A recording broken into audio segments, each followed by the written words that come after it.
Sadly, I had to move out of my apartment last month. While moving out, I was carrying a blender to my car when I passed my landlord, who said, "Wow, you really like that blender, huh?" I was confused and just replied, "Yep." Now, a month later, it's only just occurred to me, this is not my blender and is actually my landlord's that he lent to us. Should I give it back? It's been so long, and I actually do really like this blender. That's from Blender Burglar in BC. Hachi Machi. Hachi. That's it is. Wow. Wow, that's rough. Many thoughts. Oh, good. Let's enumerate them for us, middle brother. First, broad thought, just to address one thing right there in the middle. It's been so long. I do not know if you take something from someone that there's a length of time. I think we might have discussed this before. There's not a length of time that you own it before it is not stolen anymore. No, it's always stolen, yes. It's always stolen. That said, there does seem to be an implied, like, that the landlord said, you must really like that blender, and not, hey, give me my fucking blender back. Well, I mean, that's, I feel like, wow, you really like that blender, huh? Got the job done for 99% of people who heard it. Most people who hear that would have the fucking neuron fire in their brain that would go like, oh, fuck, I stole this. This is a very special edge case where they're like, wow, what a great blender compliment, which does not exist. But can you imagine what went through that landlord's head when you just replied, yep?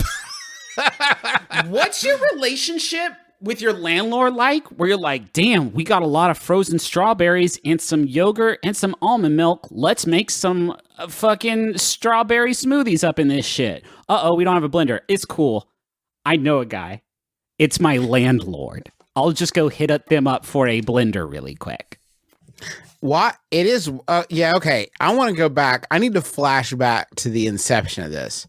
Did you think that you would go to your landlord and say, do you have a spare blender? And anyone would say, yes, I do have a spare blender. That's wild already. How did that even come up in conversation, right? Because everybody's got the one blender that they use. Yeah. Did it come with the apartment? Because if so, there are many things that come with the apartment that you can't take with you. So your insane landlord was like, hey, look, and better yet, this place is furnished. Mm-hmm. And it's just one blender on the counter. It is possible that maybe the landlord just got married. And so they do have a lot of blenders. Or it could just be that they fucking inverse though. Your landlord comes down, knocks on your door. Hey, random shot in the dark. Y'all don't need a blender, do you? Because I got a spare. Now, and I'm just going door to door asking if anyone needs a blender. You say that, my man, but I've had a lot of landlords, and at least 2 of them would have done that. Yeah. Like, I had a landlord that would come by often and just knock and be like, do you guys need anything? Because they managed a bunch of properties and like people would leave stuff places. And then they'd be like, somebody left like a microwave. What's your microwave situation like? And it's like, I don't know. They were weirdly involved in our whole deal. They came and were like, do you want me to plant tomatoes for you? And I was like, no, they'll die. I'm not going to care for those things. If this person needed a blender, if they were kind of a blender person, and everybody knows, right, they have to have replaced it by this point. Oh, and then what you're doing, if you try to return it, what you're doing is like, you have 2 blenders now. This is your problem. It's a victimless crime. Now, let me say real quick, it's not a victimless crime. The person. No, by definition, we know, Griffin. We in fact know who the victim is that is described in the question. Let me just say this though. Let me get this out there.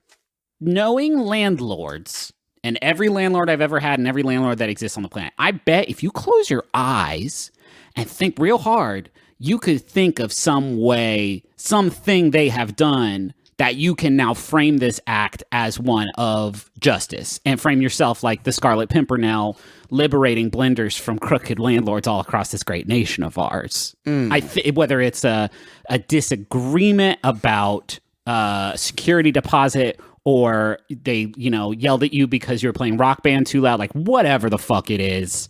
I think you probably could come up with some justification for this. Yes? Now, I do have a solution. If you are just ed up with guilt and you need to return this blender, but you don't want to do it like face to face or anything that acknowledges your that you mindfully took this blender.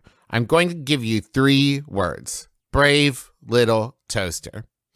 You need to do a job to make it seem like the blender has escaped your house and made it back to the landlord's house, the landlord that they love so much that maybe it's a blender and like a little radio and maybe an electric blanket and a desk lamp. And they have all made it back to see the landlord master, which, by the way, in that show, they called the guy master. It's very weird. It's not great. But now the brave little blender has returned. And hey, so there's a second Brave Little Toaster movie. There's Brave Little Toaster. Is this going somewhere? Thank you. It is. But there's another sequel to Brave Little Toaster where the Brave Little Toaster and friends are able to communicate with animals. And now this crosses into a lot of questionable kind of science where I can accept that the toaster and the radio and the lamp and the vacuum and the electric blanket can all talk to each other.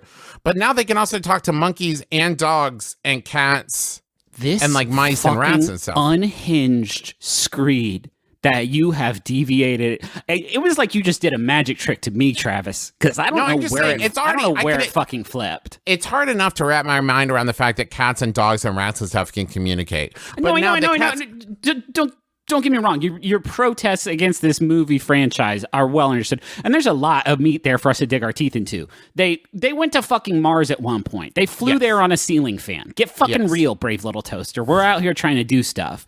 But also, Travis, ostensibly, this is an advice show, and we were talking about a thing, and you turned it into... Yeah, but we finished that, and I want to talk about Brave Little Toaster. Okay, interesting. How about a Yahoo? Can we have a Yahoo? How does the Brave Little Toaster talk to a dog? Please. Okay, with fucking magic. Why is it alive? It shouldn't be alive. All toasters are dead. Yeah. Here's a if the master sees the Brave Little Toaster move, does the Brave Little Toaster die? All ceiling fans are dead. All toasters, ceiling fans, electric blankets are dead. Next question. I actually do have an additional question. Yeah. If the Brave Little Toaster dies, is it then just a toaster? Good question. Well, you would think that if it dies, it ceases to make toast, Holy right? Shit. Okay. Because like if my body dies, I don't keep making things with my body, right? Listen. Well, then again, some people do evacuate their bowels after death, so maybe. Stop it. So if he dies, you get one last good toast out of him. That's what you're saying.